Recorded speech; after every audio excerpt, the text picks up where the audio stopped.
Hey loves, so I start with straightened hair. My hair is freshly straightened, even though it may not look like it. And I literally have nothing in it but grapeseed oil. My hair is slightly damaged. As you can see, it desperately needs a trim. However, when you put your hair in these braids, it actually works better when you don't have a fresh trim. So I thought to rock out this hairstyle first while I can. So I just comb all the hair back and part out the top of where I want the bangs to be.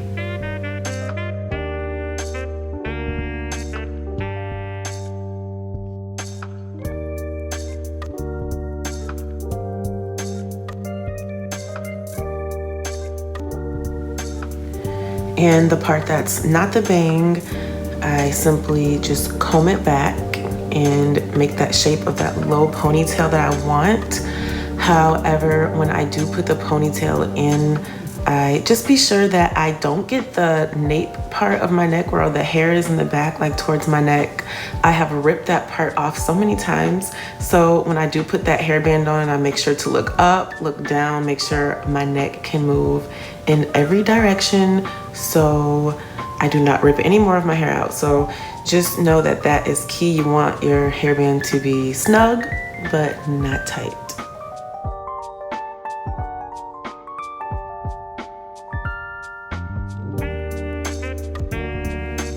And another reason for that is because when we add in that braiding hair, you're gonna have to use another hairband, which will make your ponytail even tighter. It's gonna grab for more hair. So just be careful.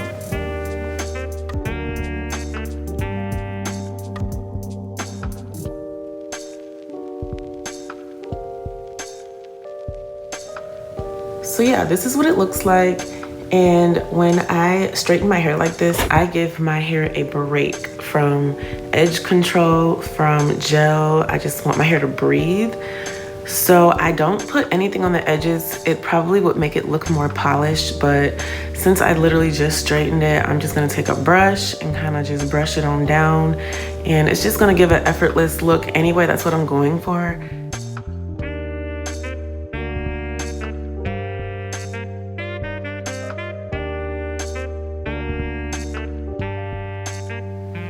All right, so this is where we bring in the braiding hair. This is like a pack and a half, and I've already used it previously, so it kind of doesn't look like it came fresh out of the package, which is actually better in my opinion, so you don't see the prints and of all of the creases that's usually in the hair when you first buy it. And I'm just acting like this is my hair basically and just creating another ponytail. Again, I am tying this snug, but not too tight.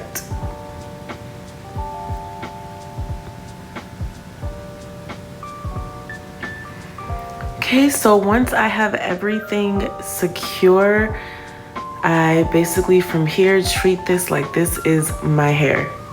So separate it into 3 parts, make it as even as possible, and then just get the braid going. Just pay extra attention to the top part where you have to blend your hair in with the braiding hair.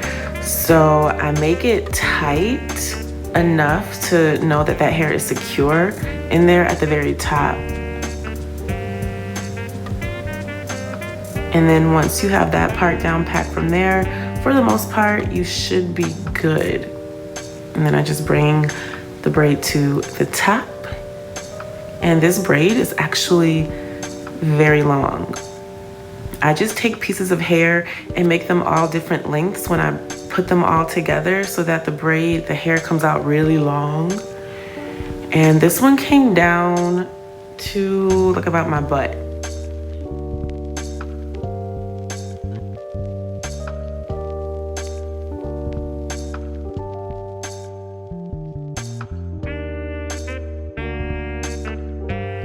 And I also don't need as much hair as I would if my hair was not straightened. When my hair is freshly wet and just straight natural, I need a lot more hair. So it's really how you want it, how thick you want your braid. It's completely your judgment. You may need to play around with how much hair you need.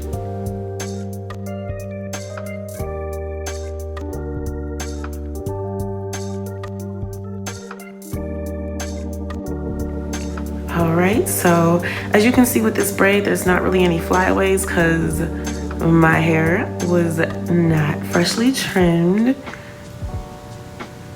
And as for the bangs, as you can see, the bangs don't look as thick as they usually would because, like I said, I just straightened my hair.